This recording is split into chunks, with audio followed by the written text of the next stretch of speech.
Hi students, आपका स्वागत है परमार क्लासेस फॉर साइंस में।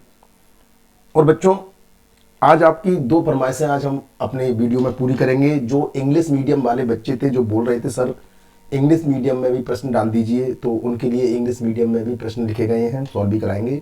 दूसरी चीज़, आज हमने इनमें न्यूमेरिकल भी जोड़े हैं छोटे छोटे से। ठीक है बच्चों, तो स्टार्ट करते हैं आज की वीडियो। तो पहला क्वेश्चन है, एक विलगित गोले के विभव V और आवेश Q में लेखा चित्र दर्शाया गया है, गोले की धारिता क्या होगी? A graph between potential V and charge Q of an isolated sphere is show in figure, capacitance of the sphere will be. ठीक है बच्चों, तो देखो जो कैपेसिटर होता है उसकी जो संधारित्र होता है उसकी धारिता का सूत्र होता है C बराबर Q अपॉन B। ठीक है, समीकरण नंबर 1 बना लीजिए। देखो ये त्रिभुज में ये त्रिभुज बन रहा है, ये वाला, इसमें ये वाली भुजा तो Q है और ये अगर V है तो ये भी B होगी। ठीक है, तो अब हम क्या करेंगे, इस त्रिभुज में जाकर देखेंगे थीटा के सामने की जो भुजा होती है वो लंब है और 90 डिग्री के सामने की ये कर्ण है और जो शेष भुजा होती है वो आधार है। तो Q बटे B, तो Q कौन है? आधार। B कौन है? लंब। तो आधार बटे लंब कौन होता है? तो ये होता है कॉट थीटा। तो अगर हम इस त्रिभुज में कॉट थीटा निकालेंगे तो आधार बटे लंब Q अपॉन B ये आ जाएगा। और अगर इन दोनों समीकरणों को इक्वल करेंगे, Q बटे B बराबर C और Q बटे B बराबर कॉट थीटा, तो C बराबर इस कंडीशन में आ जाएगा कॉट थीटा और राइट आंसर होगा D। लेकिन बच्चों अगर इसने Q और B की जगह बदल दी, Q इधर ले गया वाई अक्ष पर और B ले गया एक्स अक्ष पर, तो ये आंसर हो जाएगा टेन थीटा। तो बच्चों याद रखना, इसका आंसर टेन भी हो सकता है, कॉट भी हो सकता है, अगर B और Q की एक्सिस चेंज होती है तो। अगला प्रश्न है कि विभवमापी में प्रयुक्त तार के पदार्थ का प्रतिरोध ताप गुणांक होना चाहिए, उच्च न्यून शून्य अनंत। The resistance temperature coefficients of the material used for potentiometer wire should be. तो जो विभवमापी का तार होता है उसका प्रतिरोध ताप गुणांक नगण्य होता है, कम होता है, तो इसके लिए आंसर यूज करेंगे इसका न्यून। ताप बढ़ाने पर उसका प्रतिरोध बहुत कम बढ़ता है। अगला प्रश्न है, किसी स्थान पर पृथ्वी के चुंबकीय क्षेत्र का क्षैतिज घटक BH और ऊर्ध्वाधर घटक BV परिमाण में बराबर है, उस स्थान पर पृथ्वी के चुंबकीय क्षेत्र की संपूर्ण तीव्रता का मान होगा। Magnitude of the horizontal compound BH and vertical compound BV of the earth magnetic field at a place are equal value of the total intensity of earth magnetic field at the place H।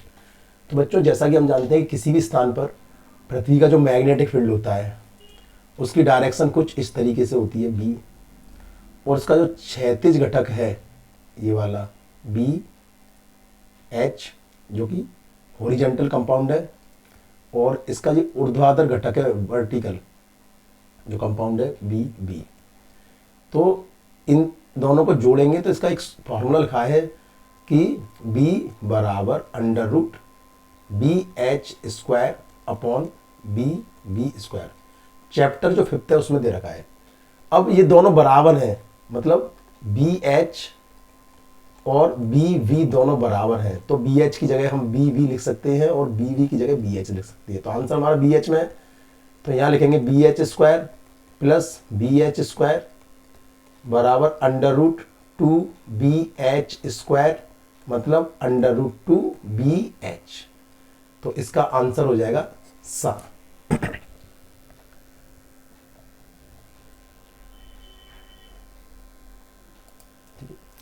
अगला है, प्रत्यावर्ती परपथ में विभवांतर V बराबर 20 sine omega T volt और धारा जो प्रवाहित हो रही है वो I बराबर 5 कॉस ओमेगा टी एम्पियर है, तो शक्ति 6 का मान वाट में होगा। The current passing through an AC circuit is I बराबर 5 cos omega T ampere and potential difference is V बराबर 20 sine omega T volt. The power loss in what will be. तो बच्चों हम जानते हैं कि जो प्रत्यावर्ती धारा परपथ में जो विभवांतर का सूत्र होता है V बराबर V not sine omega T. ठीक है, ये और धारा का होता है आई बराबर आई नॉट साइन ओमेगा टी, या omega T plus pi by two, कुछ भी हो सकता है, प्लस पाई कुछ भी हो सकता है, प्लस पाई, ठीक है। और शक्ति 6 का सूत्र है पी बराबर 1/2 I naught B naught cos phi, ठीक है। तो यहाँ पर भी साइन है तो नीचे भी साइन होना चाहिए, लेकिन यहाँ क्या दे रखा है, ये तो साइन में दे रखा है, लेकिन ये है कॉस में, तो इसे चेंज करेंगे तो आई बराबर 5 कॉस थीटा बराबर होता है साइन 90 प्लस थीटा, या 90 माइनस थीटा, कुछ भी लिख सकते हैं, तो omega T plus pi by 2, ठीक है। तो अब इसमें कला कौन है, ओमेगा टी, और इसका हो गया omega T plus pi by 2, तो कलांतर इनमें दोनों में हो गया पाई बाई 2। और शक्ति 6 का सूत्र निकालेंगे तो 1/2 B naught I naught cos 90, cos 90, cos 90 में 0 होता है, तो इस सर्किट में शक्ति 6 होगा 0, शून्य। तो बच्चों कभी भी ऐसी सर्किट मिले तो दोनों में साइन होने चाहिए, एक में साइन है एक में कॉस है, तो हम सॉल्व नहीं करेंगे, पहले से साइन में चेंज करेंगे, ठीक है। फिफ्थ क्वेश्चन है, ऐसे दो पदार्थों के नाम लिखिए जिनकी प्रतिरोधकता ताप बढ़ाने पर घटती है। तो बच्चों जो right the name of the two substance which resistivity decreases on rising temperature. तो जो धातु होते हैं और मिश्र धातु होते हैं उनके ताप बढ़ाने पर प्रतिरोधकता बढ़ती है, जबकि अर्धचालक और कुचालक इनकी घटती है। तो हम यहाँ पर अर्धचालक के दो पदार्थों के नाम लिख देंगे, एक तो सिलिकॉन और एक है जर्मेनियम, सेमीकंडक्टर जो है जर्मेनियम। अगर इनका हम ताप बढ़ाएंगे तो ताप बढ़ाने पर प्रतिरोधकता घटती है, इसलिए इनका जो प्रतिरोध ताप गुणांक अल्फा होता है वो ऋणात्मक होता है। अगला है क्यूरी का नियम लिखिए, राइट डाउन क्यूरीज लॉ। तो क्यूरी का नियम अनुचुंबकीय पदार्थों के लिए लागू होता है कि अनुचुंबकीय पदार्थों की जो चुंबकीय प्रवृत्ति है वो परम ताप के व्युत्क्रमानुपाती होती है। अगला प्रश्न है, एल स्व प्रेरकत्व की कुंडली में संग्रहित चुंबकीय ऊर्जा का सूत्र लिखिए जबकि इसमें आई नॉट द्वारा प्रवाहित की जाती है। Write down the formula of magnetic energy storeyed in A coil of self inductance L when I not current is passing through it. तो इसका फॉर्मूला होता है, कुंडली में संचित ऊर्जा का सूत्र है U बराबर 1/2 एल आई स्क्वायर या आई नॉट स्क्वायर, और एक और होता है 1/2 फाई आई। तो हमें ये वाला आंसर लिखना है।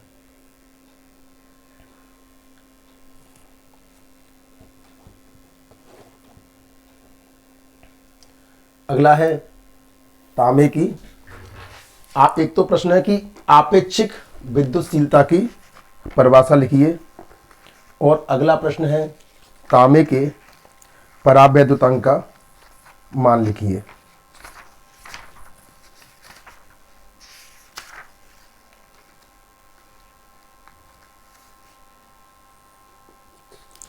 तो जो आपेक्षिक विद्युतशीलता होती है वो होती है एप्सिलॉन आर, ठीक है। तो हमने एक फार्मूला लिख रखा है कि एप्सिलॉन बराबर एप्सिलॉन नॉट एप्सिलॉन आर, या तो इससे निकाल लीजिए या ऐसे भी लिख सकते हैं कि दो आवेशों के माध्यम में बल निर्वात की तुलना में जितना गुना कम प्राप्त होता है उसे ही उस माध्यम की आपेक्षिक विद्युतशीलता कहते हैं। और तांबे के लिए इसके परावैद्युतांक का मान लिखिए, तो इसके दोनों ही नाम हैं, आपेक्षिक विद्युतशीलता और परावैद्युतांक, रिलेटिविटी परमिटिविटी, ठीक है। और धातुओं के लिए परावैद्युतांक का मान होता है अनंत, ठीक है।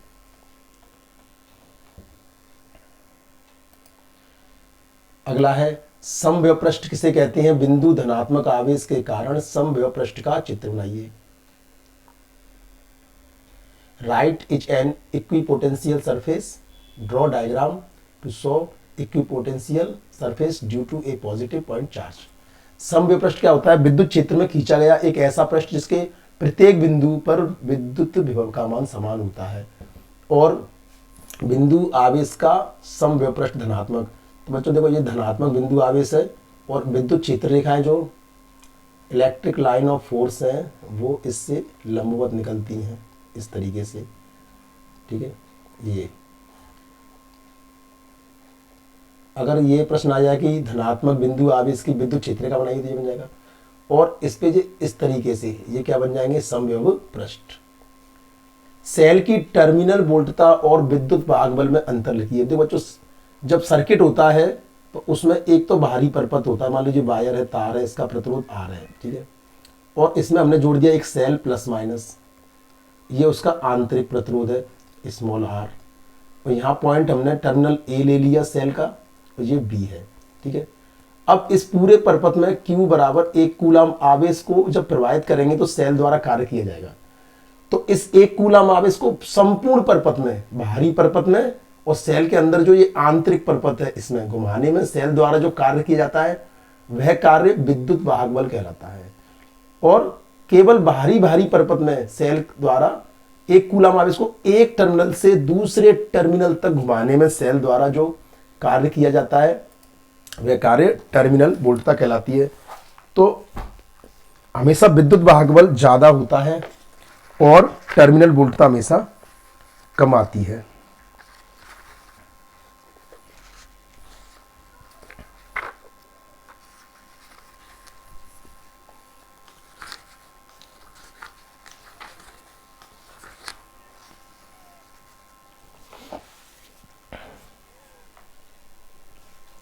अगला प्रश्न है, चित्र में एक मीटर ब्रिज को संतुलित अवस्था में दर्शाया गया है, अज्ञात प्रतिरोध X का मान ज्ञात कीजिए।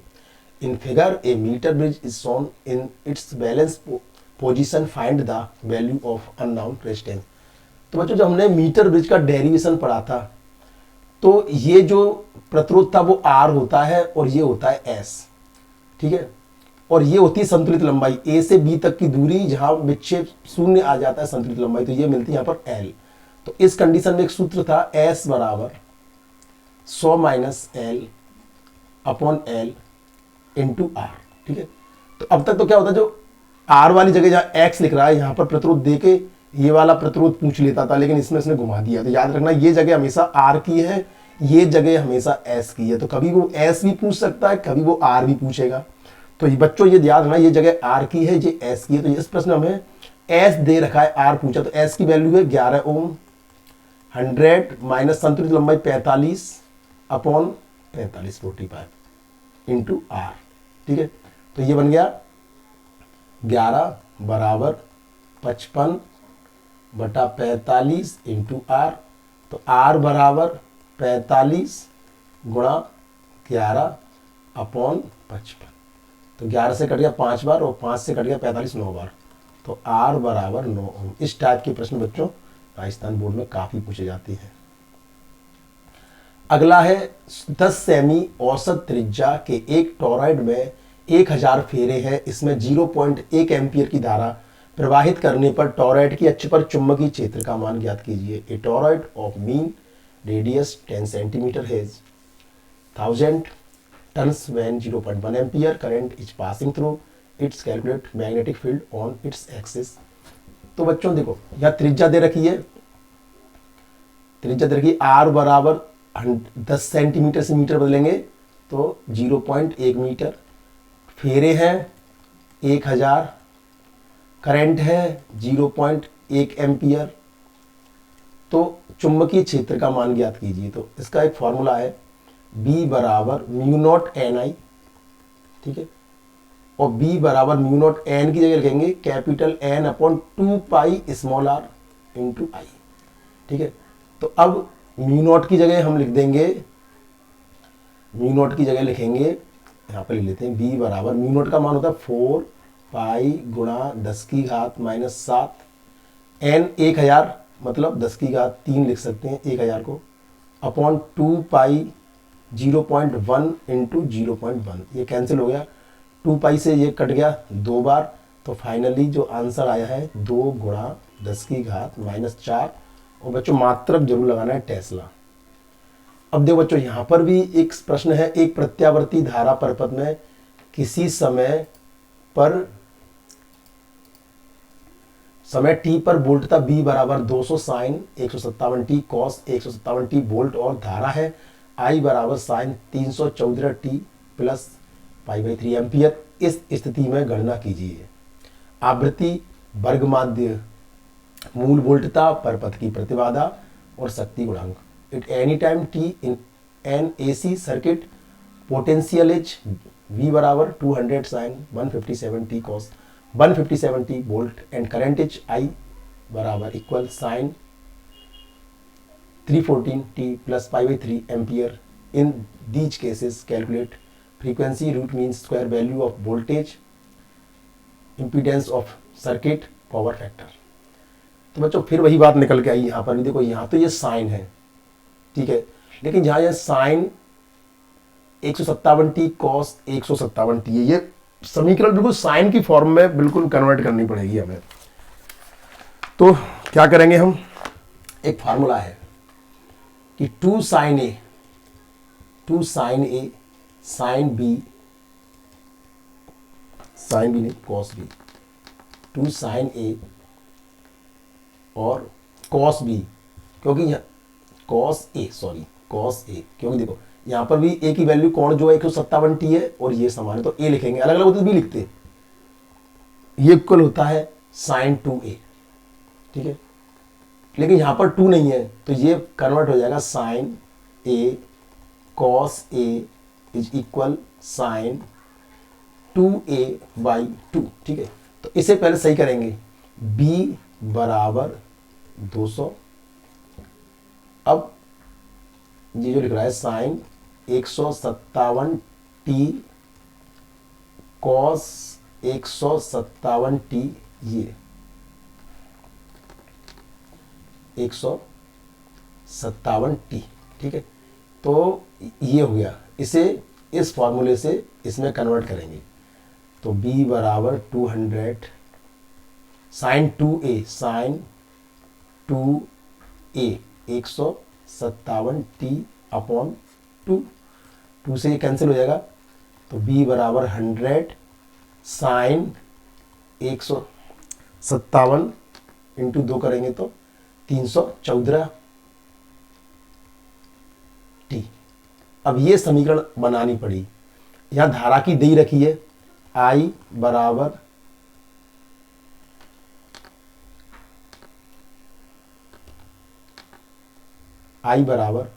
साइन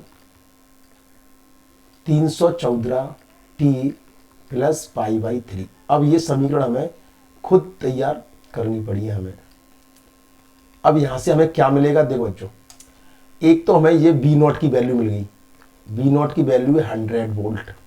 एक यहां कुछ नहीं लिख रहा है, मतलब आई नॉट की वैल्यू हो गई 1।